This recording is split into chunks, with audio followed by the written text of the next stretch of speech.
Gedebak-gedebuk. Gue bilang kenapa? Gak apa-apa. Dia bilang gitu. Gamelan jelas banget tuh suaranya tuh. Gue ngeliat, ayo apa lu, kata gue kan. Apa lu nih? Ketemu sosok gede hitam katanya.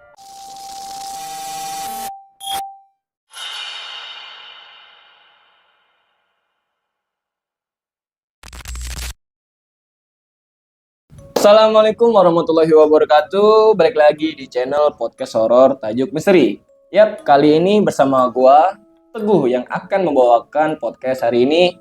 Dan pastinya gua nggak sendiri nih guys. Dan kali ini gua kedatangan tamu dari Ciputat. Namanya ini Pak Daus. Kita panggilnya Mas Daus aja kali ya, biar lebih mudah dikit. Halo Mas Daus. Halo Mas Gimana Teguh. Mas? Kabarnya Mas? Alhamdulillah baik Mas Alhamdulillah Teguh. baik. Sekarang kegiatannya apa aja nih kalau gue boleh tahu? Ya kerja, balik kerja kuliah gitu-gitu be. Oh, katanya sering naik gunung juga ya? Ya selingan paling kalau Sering. lagi ini. Sering kalau lagi nganggur, bagaimana? Iya. Kan Kalau ada kerja duitnya tadi. be. Kan kerja tadi. Iya kan Sabtu Minggu kita libur. Kebetulan PNS. Oh, PNS. Iya. Apa tuh artinya? Aduh ini ya ditembak ya kita. Gitu. Jadi gua dengar-dengar nih, katanya Mas Daus ini punya pengalaman mistis. Betul. Gimana tuh? Waktu gua naik Gunung Gede pertama kali gua naik gunung tuh Gunung Gede. Gunung Gede. Iya. Waktu itu kejadiannya cukup. Sebenarnya gua kontra soal hal-hal mistis, tapi kebetulan gua ngalamin sendiri. Di situ gua ngelihat ada gubuk di tengah-tengah hutan. Nah, posisi pas gua naik itu sekitar jam setengah 3 subuh. Itu gubuk gak ada, Pak. Oh, Gak ada. pintar dulu Mas. Sebelum ke ceritanya, ini penonton harus tekan tombol dulu nih. Betul. Tombol apa? Like, komen, dan subscribe, dan share ke teman-teman kalian nih. Supaya teman-teman kalian juga merasakan betapa seramnya channel Tajuk Misteri. Nah, tanpa berlama-lama, mari kita mulai ke ceritanya. Mas, izin dulu. Siap. Nyalain dulu rokoknya. Siap. Siap.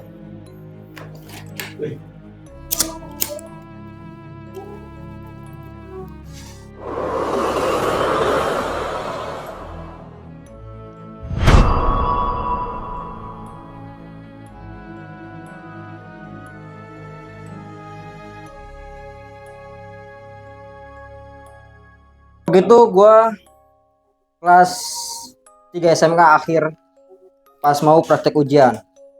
Nah, anak-anak tuh mau berangkat tuh cuma nunggu gua praktek ujian doang sebenarnya.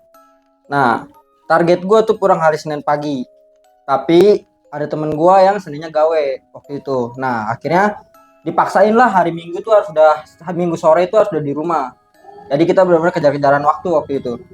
Akhirnya gua selesai praktek ujian, barang udah gua packing segala macem.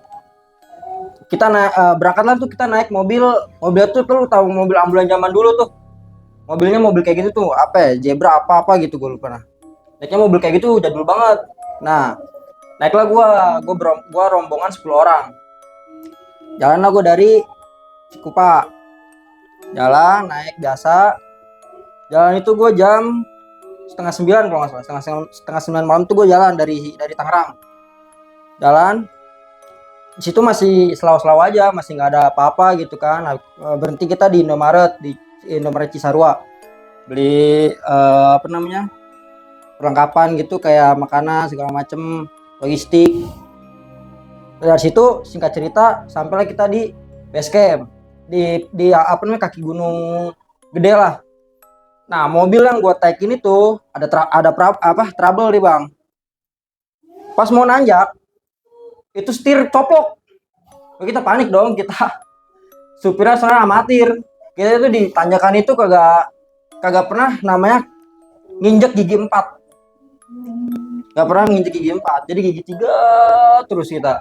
Karena supir kita amatir, bawa anak juga. Tahu-tahu pas nanjak setirnya copot, kan kita panik ya. Itu belum naik aja udah begitu tuh kita. Nah, akhirnya sampailah kita di base camp kan. Gue lupa nama base campnya apa. Sampailah di base campnya ya pada base camp Gunung Gede pada umumnya aja gitu. Sekat-sekatan kamar gitu kan. 10 orang satu kamar. Packing ulang segala macem kan. Kita sampai sono istirahat sebentar. Nah, kan gue juga pertama kali naik gunung kan bang. Nah, di situ ini gue juga sambil ngasih tahu lah. Jangan pernah pakai minyak kayu putih, minyak apapun lah itulah. buat ngangetin tubuh. Makanya itu tolol itu. Ini tolol itu, jangan. Gue pakai press care itu, kan dingin kan, jam 2 pagi pak kita dingin lah, gue pakein aja itu anget emang, anget. Udah lah, singkat cerita berangkat lah gue kan, gue pakai itu banyak banget seluruh tubuh gue pakein itu, gue pakai sarung tangan segala macem, sampai sono tangan gue mati rasa, karena gue pakai itu. Ternyata di atas tuh malah nambah dingin, kalau pakai minyak kayu putih lu, minyak-minyakan kayak gitu tuh malah nambah dingin tuh, bahaya tuh. Nah sampai sono gue 10 orang, baru belum ada pos 1 lah, belum ada baru naik. Nah dari pas kita tarik ulang lagi, pas gua mau naik itu kan kita laporan dulu kan ke posko, ke posnya itu, ke penjaga posnya kita laporan, kita beranggotakan 10 orang kurang lebih. Dari situ udah diwanti-wanti sama ininya, sama yang jaga posnya, dia nggak mau tanggung jawab lah segala macem lah, karena pendakian kita tuh cuma rombongan gua doang pada saat itu. Jam setengah 3 subuh jalan gua, jam 3-an lah kurang lebih. Nah udah diwanti-wanti juga sama penjaga posnya, jangan maksain dia bilang, karena gue juga ngejar waktu kan. Akhirnya udahlah, gue terobos aja tuh jam 3 subuh gue naik. Nah pas sampai pos 1, udah pos 1 bayangan lah jalannya kan, kalau yang tahu itu di tangga tuh masih tangga gitu kan, tangga batu gitu. Situ teman gue udah ada tanda-tanda tuh, teman gue di situ udah nggak kuat, 1 orang. Kebetulan gue cowok semua itu, pada saat itu gue cowok semua. Situ udah nggak kuat tuh. Akhirnya dia kan tadinya pada bawa carrier semua rata ya. Akhirnya carrier dia dibopong sama teman gue nih, yang hari Seninnya gawe. Nah dia ngerelain tenaga dia buat bawa carrier 2. Jadi depan belakang tuh carrier nasi. Teman gue ini udah nggak bawa carrier karena muka dia udah pucat banget di situ. Singkat cerita gue naik kan pos 1, pos 2. Kayak gue lupa dah tuh, kayak pos 1 deh, habis pangkalan ojek itu ada kayak lingkaran kayak pos gitulah, bentuknya pos, ada biasa gitu rumah. Duduklah gue di situ. Dari situ ya gue udah keliling-keliling, karena emang kan gue kontra ya sama hal mistis kayak gitu. Ya udah gue udah keliling, mata gue udah kemana-mana, udah ngeliat satu kayak ngeliat bayangan, gue samperin, gue senterin. Ternyata ya udah cuma daun goyang-goyang doang, kagak ada sosoknya sama sekali. Setiap ada hal yang kayak gitu pasti gue samperin tuh, gue cari tahu itu apa sih gitu kan. Di pos itu emang suasananya udah beda tuh, karena waktu itu cuma rombongan gue doang tuh. Akhirnya cerita naik lagi sampai ke pos yang dulu tuh jadi pos berapa gue lupa. Nah itu posnya hancur. Nah itu kayaknya katanya tempatnya paling serem di situ katanya. Nah di situ pas berangkat nggak ada warung di situ. Nah gak lama udahlah kita naik kan, naik terus. Di situ nggak kejadian apa-apa, cuma kita bener-bener nge-push tuh. Singkat cerita gue sampai Surken itu jam 6:30 pagi. Dari perjalanan tuh aman-aman aja lah, selama itu aman-aman aja. Nah sampai sono cuaca cerah banget, langitnya biru, pokoknya wah banget lah pada saat itu. Karena gue juga kan capek ya, akhirnya gue situ gelar tenda. Posisi kan gue maksain ya, jadi tenda gue bawa 2 single layer. Kita cuma pakai playseat itu tuh bendera merah putih yang gede banget. Nah itu gue bawa tuh buat jadiin playseat. Jadi tendanya ada par gini, pakai playseat bendera merah putih. Nah masak lah segala macem, gue jemur baju yang gue pakai gitu kan, gue jemur segala macem pada di situ kan. Habis makan jam 7:30, jam 8:30, gue tidur semua.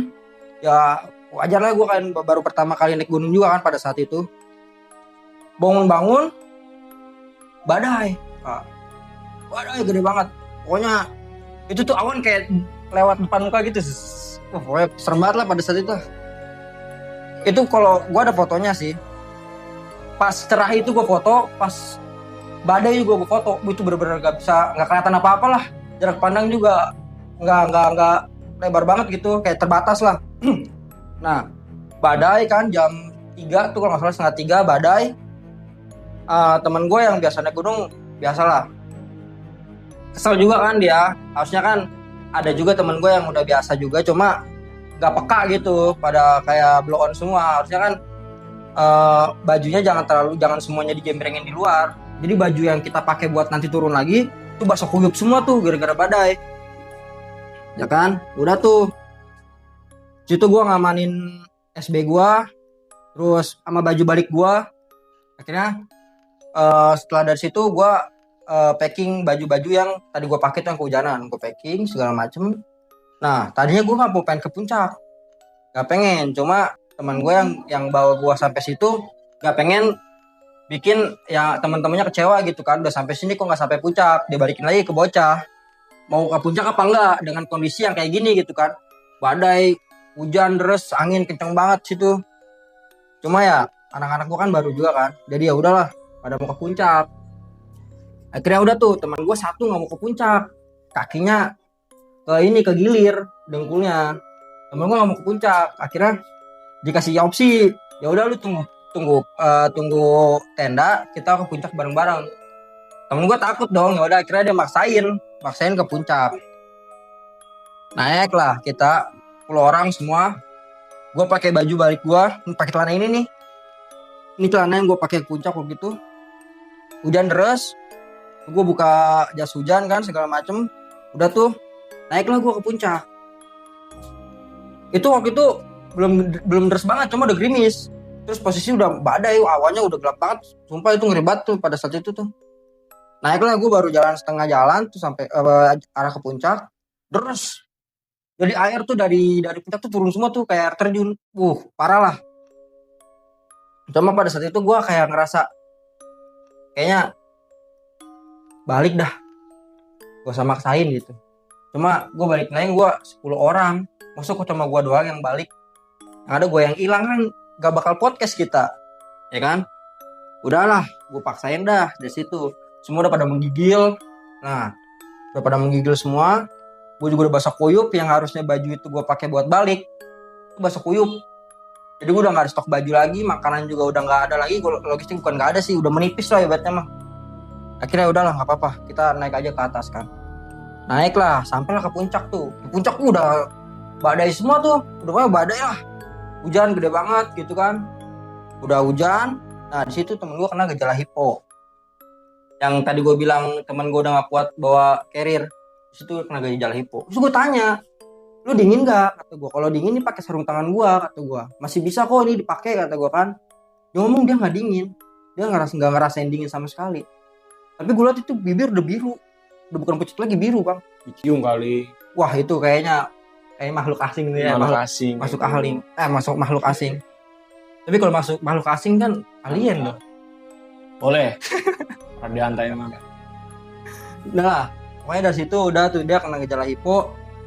Tapi pas sampai puncak alhamdulillah gak terlalu deres. Jadi udah raat lah. Jadi pas gue turun puncak itu udah nggak terlalu deres gitu, udah berhenti lah hujannya kan. Cuma masih mendung doang. Nah, pas sampai puncak lapar dong ya kan.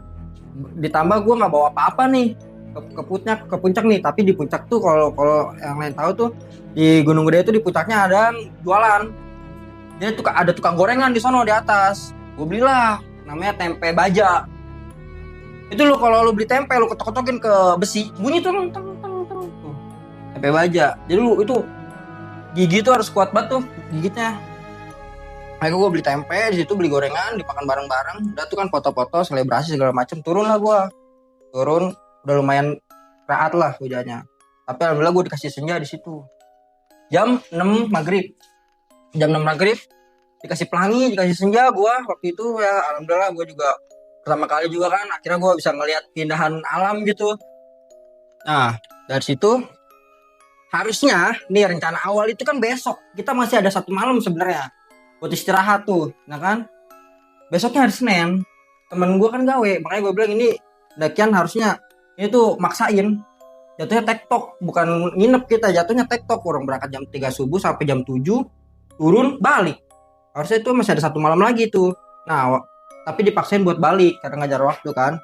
Akhirnya jam 6 sampai tenda, packing, persiapan balik gitu kan. Habis itu dikasih senja, kita foto-foto bareng gitu kan. Baliklah gua lewat Surken. Lu bayangin tuh Pak, jam 6 maghrib di Surken. Kebayang lah seremnya kayak apa gitu, sepi. Maksudnya nggak banyak pengunjung. Tapi gue ngeliat situ ada yang sholat, keren banget lah pokoknya.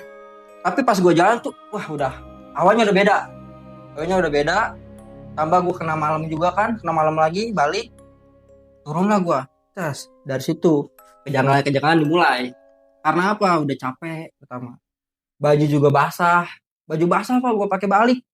Terus pokoknya udah pengen tidur lah. Tapi gue paksain buat jalan, capek banget itu. Akhirnya tetap teman gue yang tadi yang nggak bawa carrier itu, gue suruh bawa sampah. Gue suruh bawa sampah. Jadi cuma nenteng doang tuh, ya kan? Turunlah kita. Turun gue lupa sampai pos berapa lah. Gue istirahat makan. Gue istirahat tuh makan. Ya itu makan udah nggak masak mie, udah nggak buka apa-apa, udah. Ada mie, cuma nggak dimasak, udah. Ada mie 2 apa berapa lah. Pokoknya dibuka, dihancurin, udah makan bareng-bareng itu. Kita, ya kan? Nah, dari situ tuh nggak lama tuh gue pecah rombongan kan. Teman gue mau tukeran tas. Tasnya nggak nyaman. Turunnya dia duluan tuh dia. Jadi kepisah 3 rombongan waktu itu. Jadi ada temen gue yang duluan, terus gue, nah di belakangnya ada lagi rombongan gue. Jadi kepisah lah, ada 3 rombongan gitu. Nah, turunlah kita. Rombongan pertama turun. Gue ngikut kan. Terus di situ gue denger gamelan, Pak. Gue sebenarnya percaya nggak percaya, Pak. Tapi gue ngalamin sendiri tuh. Gamelan jelas banget tuh suaranya tuh. Jelas banget. Gue sebenarnya nggak notice awalnya. Maksudnya gue masih kayak iya nggak ya. Nah, teman gue yang depan nengok. Gitu, kayak ngasih kode. Gue bilang iya, gue bilang gitu. Teman gue yang belakang, gamelan. Atuh bego. Atuh semua pada panik lah ya. Ya udah selau kata gue kan. Selau udah nggak usah di notice gitu. Udah biarin, anggap aja ini kita disambut lah, gue bilang gitu kan. Gue tenangin anak-anak juga. Gak lama teman gue yang duluan balik lagi ke atas, gerbang-gerbuk. Gue bilang kenapa? Gak apa-apa, dia bilang gitu kan. Lu kenapa? Kata gue.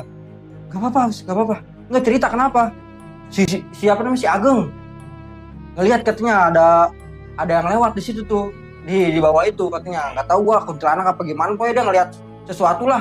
Semuanya ngelihat tapi jadi mereka pada balik lagi tuh bertiga, balik lagi ke gue. Bilang kenapa? Gak, udah ayo jalan nih, bang. Nanti di bawah ceritanya. Nah, ternyata dia ngeliat sosok di bawah, Pak. Bertiga itu semuanya ngeliat, makanya dia balik lagi ke atas. Pas momennya pas banget pas gue denger gamelan. Pas banget dia ngeliat, gue ngeliat gamelan gitu. Jadi udah mereka balik lagi ke atas. Akhirnya kita jalan bareng-bareng tuh. Jadi nggak kepisah tuh rombongan. Jadi bareng-bareng. Nah, jalan lah gue ya kan. Gue mimpin waktu itu. Gue yang buka ya gue di depan lah ya pokoknya mah. Jadi setiap ada hal-hal yang menurut gue aneh gitu kan, gue senterin. Oh gitu, ada tuh putih-putih. Kan orang ngomong putih-putih lewat gitu kan di gunung. Gue senterin ada jadi kan ini jalur nih. Kiri ini hutan, jadi hutan belantara gitu lah, udah nggak ada apa-apa di sono. Warung tuh udah lewat di atas semua, jadi tuh udah nggak ada apa-apa. Jadi cuma jalur, ini hutan belantara, kiri, kanan gue jurang. Ya kan? Nah, waktu itu ada putih-putih lewat tuh, ikutin aja di kanan. Nah, pas gue ngeliat putih-putih itu, gue nggak notice sebenarnya, cuma kayak kok ngikutin mulu ya kan, nih, nggak ngikutin sih, tapi setiap gue jalan kok ada lagi. Akhirnya udah gue kesel kan, daripada gue kesuges, gue senterin sama gue. Pas gue ngeliat, ayo apa lu, kata gue kan, apa lu nih? Pas gue liat, ya ini pohon kena cahaya bulan ternyata itu. Jadi ketakutan yang teman-teman gue alamin ya ternyata cuma halusinasi sama suges dia sendiri gitu. Yang padahal kenyataannya itu pohon kena cahaya bulan, udah itu doang. Gue sampai kayak, ya ilah, ini dia tadi ngikutin gue. Gue kasih tau temen gue, ini BG kata gue, gak bukan apa-apa, gue bilang kan. Udah lah, dari situ gue nggak jauh dari situ gue jalan lagi. Di situ gue ngeliat gubuk. Padahal warung tuh dari atas. Itu bukan gubuk biasa, itu gubuk warung kayak warung di Gunung Gede lah, pakai terpal gitu-gitu. Tapi di tengah hutan belantara, gue bingung. Kan biasanya warung-warung itu kan, warung-warung di Gunung Gede kan ya udah jalur gitu kan. Di sini ya udah warung gitu. Maksudnya nggak bakal jauh juga kita ngejangkaunya. Ini kita kalau di gubuk itu tuh kita harus masuk dulu ke dalam tuh, ke jalur hutan. Jauh, jaraknya jauh, lumayan jauh. Makanya pas gua kan itu kan gelap banget kan. Jadi kalau nggak disenterin nggak kena. Nah itu cuma bayangan kayak gubuk gitu. Tapi jelas banget itu terpal warna biru merah tuh. Gue senterin sama teman gue. ngapain, dia bilang gitu kan.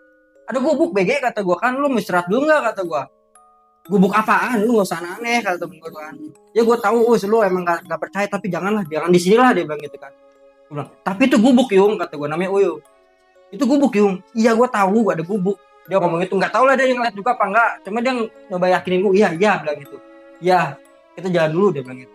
Gue bilang, ayo coba samperin dulu, gue bilang. Gue penasaran ini apaan ini kata gue kan. Gue senterin terus sama gue, tapi nggak kena cahaya, nggak kena senter gue, nggak kena. Makanya gue bingung itu apaan. Sampai sekarang gue penasaran itu apaan. Tapi temen gue ngerasa kayak udah iya jalan dulu, jangan sekarang gitu. Akhirnya turunlah kita ke bawah, kepencar lagi dah tuh.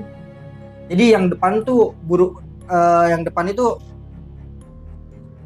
depan itu udah duluan lah. Nah kan ada teman gue kan yang tadi gue bilang itu kan udah capek banget tuh, dia yang udah nggak kuat, yang kena gejala hipo. Itu tuh bawa sampah sampai sampahnya jebol lagi bang. Karena saking nggak kuat nih bawa sampah tuh gitu tuh, diseret-seret, udah nggak kuat dia. Terus ada satu momen dia kesandung hampir ke jurang kan, bangsat ya. Gue tolongin lah, gue orang udah begini deh, sampahnya jatuh. Akhirnya udah, lu masih kuat gak kata gue. Kalau nggak kuat udah ini sampah gue pegang kata gue. Dia ngomong dia masih kuat, ya udahlah turun lah gue, ya kan. Kepencar lah. Jadi yang duluan itu yang udah pengen cepet-cepet sampai lah. Gue udah nggak terlalu jauh juga kan dari situ. Nah gue sama belakangnya ini temen gue nih, yang belakang gue nih yang gak kuat itu, sama ada temen gue yang biasa naik gunung di belakang ngawasin. Jadi tinggal gue. Nah yang ngawasin ini yang temen gue biasa naik gunung turun duluan nyalip, ikut rombongan yang di depan. Akhirnya gue yang di belakang nih. Jadi ada 4 orang lah kalau nggak salah gue lupa. Nah di gunung gue itu kan jalurnya banyak tuh, banyak simpang-simpang. Gue masuk lah lewat jalur kiri. Terus gue panik pak. Gue bilang anjing salah nih kata gue, ya kan. Soalnya apa? Ini bukan jalur. Ini tuh pas gue masukkan jalur gini nih, gue ambil kiri. Saja kan. Nah di situ tuh gue bilang anjing ini apaan ya kata gue ya.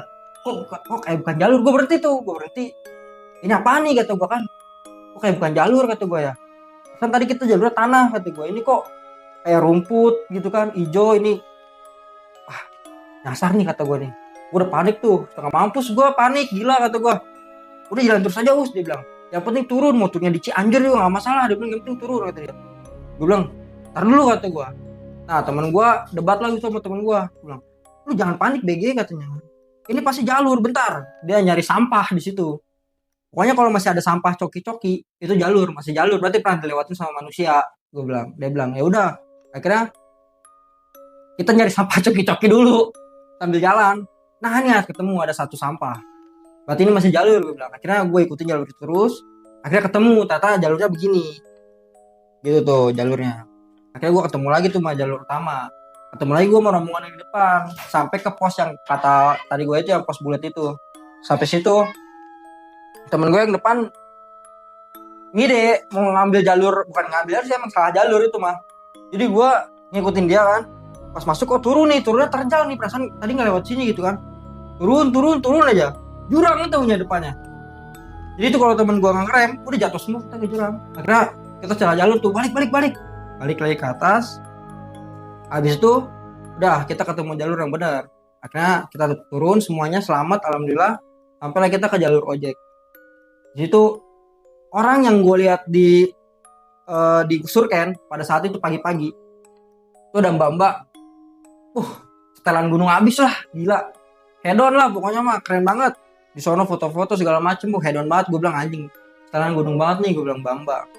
Pas gue ketemu jalur ojek di Bopong pak, mbak-mbak itu di Bopong, gue nggak tahu dia nggak kuat atau kenapa, gue bilang kan, gue di Bopong lah. Jadi gue kaget di situ kok banyak tim SAR ya.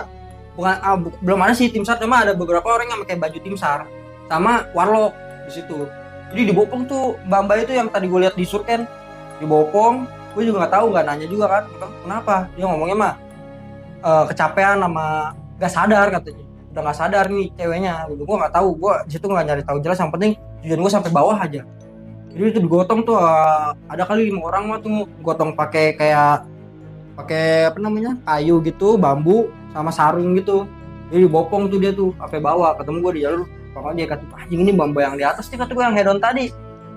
Udah sampai apa namanya, sampai bawah, sampai base camp lagi, barulah cerita Situ teman gue katanya yang nggak denger gamelan semua ternyata. Yang denger gamelan semua itu serbat sih bunyinya kayak teng teng teng teng teng gitu. Anjir itu benar-benar ngeganggu banget di telinga. Ternyata teman gue yang tadi duluan itu ketemu sosok gede hitam katanya. Semuanya ngelihat, jadi kayak ngagetin dia gitu pas dia mau ada belokan ke kanan di depan di depan dia sosoknya. Akhirnya dia balik lagi kan lari. Ternyata yang ngeliat semuanya 3 orang itu gitu. Akhirnya udahlah kita sujud syukur lah. Selamat berangkat selamat, pulang selamat gitu. Akhirnya udahlah kita pulang jam itu tuh hari Minggu sore sampai base camp itu gua jam setengah 10, jam 10-an lah sampai base camp. Lalu kita pulang sampai rumah jam setengah 3. Alhamdulillah kita selamat sampai detik ini gua ada di sini. Gitu Pak. Habis itu ceritanya Mas. Ya. Oke. Nah, mungkin sini gue mau nanya nih Pak. Iya silakan. Gue mau nanya nih Mas. Nih, tadi kan Mas Daus ini sempat bilang bahwasannya Mas Daus ini kontra dengan hal-hal gaib. Ya. Sebenarnya percaya atau nggak percaya? Nggak percaya. Nggak percaya. Tapi kan Tuhan itu gaib. Maksud gua gaib yang dalam kata lain, yang setan-setan kayak gitu, yang gangguan-gangguan mistis kayak gitu gua nggak percaya. Tapi kalau Allah ya gua percaya. Percaya. Berarti Mas Daus ini percaya lah ya dengan hal gaib. Percaya. Tapi kalau yang kayak gitu-gitu gua nggak percaya. Lebih kayak wujudnya segala macam. Karena Mas Daus belum pernah dilihat. Belum pernah. Tapi dengar-dengar nih dari teman-temannya Mas Daus ini, Mas Daus sering ya nantang-nantangin hal-hal kayak gitu? Sering. Boleh kasih contohnya nggak nih ke penonton? Kalau gitu gue pernah ditantangin. Ditantangin atau menantang? Ditantangin dulu awalnya. Dikasih tantangan lah. Lu berani nggak ke tempat angker, terus lu live sendirian di situ? Gue bilang, ayo. Gue juga pengen pembuktian, gue bilang kan. Akhirnya adalah satu sekolah yang katanya angker di daerah Cikupa. Gue ke situ lah. Gue ke situ kan. Nah, pas itu gue ada 4 orang. Yang 3-nya itu pengen gue suruh tunggu di masjid. Gue suruh tunggu di masjid tuh. Nah, gue naiklah sendirian ke atas. Waktu itu tangga tuh ditutup semua. Gue naiknya pakai manjat pohon. Sendirian tuh gue nge-live ya kan segala macem. Gak ada apa-apa Pak. Gue tantangin sampai gue nyetel lagu Lingsarungi sepanjang jalan. Gue live itu mana kata gue. Ya banyak yang komen kan gue juga sambil live kan. Coba ke kelas ini gitu kan. Emang itu ada satu kelas di pojokan sebelah kiri. Itu kelas sudah angker banget dah. Pokoknya bukan ya kalau malam angker lah ya. Kalau siang makan biasa kan ada anak sekolahnya kebetulan masih aktif. Cuma kalau malam sering ada omongan-omongan nama mitos-mitos orang sekitar lah gitu kan. Gue ke kelas itu. Jadi kelasnya dikunci. Cuma pintunya bolong. Jadi gue bisa masuk. Gue itu udah kayak gimana ya, udah serem banget lah. Itu tuh banyak sarang laba-labanya, bangkunya berantakan waktu itu. Terus gue masuklah lewat kolong itu kan ke dalam. Gue puterin sama gue kagak ada apa-apa. Cuma di situ gue ngomong. Waktu itu presidennya masih Jokowi tuh, wakilnya Yusuf Kala. Gue videoin gue sorot sama gue ke fotonya Jokowi. Gue bilang, ini kalau Yusuf Kala ngomong gitu, kayaknya lucu nih kata gue kan. Tapi nggak ada sama sekali tuh. Akhirnya gue pindah lagi ke kelas intensi pada tuh sebelah kiri. Itu kelas baru jadi. Dan itu angker banget tuh. Gue juga kan walaupun percaya nggak percaya tetap aja suges mah masih ada gitu kan. Gue taruh lah HP gue. Karena gue nggak berani sebenarnya naruh HP. Karena gue takut kesuges. Tapi ya udahlah. Karena itu kan ketakutan gue kan. Gue lawan sama ketakutan gue di situ. Sambil gue puterin lagu Lingsarungi, gue taruh HP gue di meja guru. Jadi gue muter-muter, gue tantangin. Mana katanya di sini banyak genderuwo kata gue. Kemarin ada pocong nih di sini lagi duduk nih, yang ngajarnya kuntilanak kata gue. Mana kata gue, coba nih, ayo bu, ceritanya kuntilanak lagi ngajar. Ayo, cong sini cong kata gue, duduk sini, gue bilang gitu kan. Duduk sini kata gue, ayo kita dengerin kuntilanak lagi ngajar nih kata gue gitu. Tapi nggak ada sama sekali. Nggak ada. Nah penonton nih, kalau penonton ada tempat-tempat angker, boleh sih telepon nih anak nih. Soalnya nih anak suka nantang-nantangin tadi ya. Yeah. Ya siapa tahu dia harus diliatin sesuatu baru dia percaya. Nah, lu kan tadi kontra ya dengan hal gaib ya. Betul. Nah kalau misalnya dari penonton nih, ada yang ngajakin challenge lagi gimana nih? Lu masih siap nggak? Siap, gue challenge. Ayo, mau di mana? Terakhir gue ke kuburan Kedongdong. Kuburan Daung-Dong. Iya. Mungkin boleh lah ya ajak tim Tajuk Misteri. Boleh, Kita boleh. live streaming bareng-bareng. Oke, nih penonton. Kalau ada rekomendasi tempat yang lumayan angker, yang mau lumayan angker atau angker banget nih? Angker banget boleh. Angker banget, boleh kalian komen di kolom komentar. Kasih tahu tempatnya, alamatnya. Kita datang ke sana rame-rame. Nah, jangan lupa kalian cantumin tuh alamatnya juga ya. Iya. Biar kita datangnya enak, kita sowan dulu ke tuan rumahnya. Nah, terima kasih yang udah menonton podcast horor malam ini. Ingat, tidak semua yang kita dengar itu sekedar cerita dan tidak semua yang kita lihat bisa dijelaskan dengan logika. Jika kalian punya pengalaman mistis, boleh tuh kalian tulis di kolom komentar, dan jika kalian ingin mengirim pesan melalui email, boleh juga yang udah gue tulis di deskripsi. Sampai jumpa di kisah berikutnya. Jika kalian masih berani mendengarnya, sebelum gue tutup, jangan lupa tekan tombol like, subscribe, dan share ke teman-teman kalian semua, supaya kalian tidak sendirian ketika merasakan sesuatu yang mistis. Gue Teguh, pamit undur diri. Jangan lupa tutup pintu, jangan matikan lampu, dan pastikan kalian tidak sendirian malam ini. Assalamualaikum warahmatullahi wabarakatuh.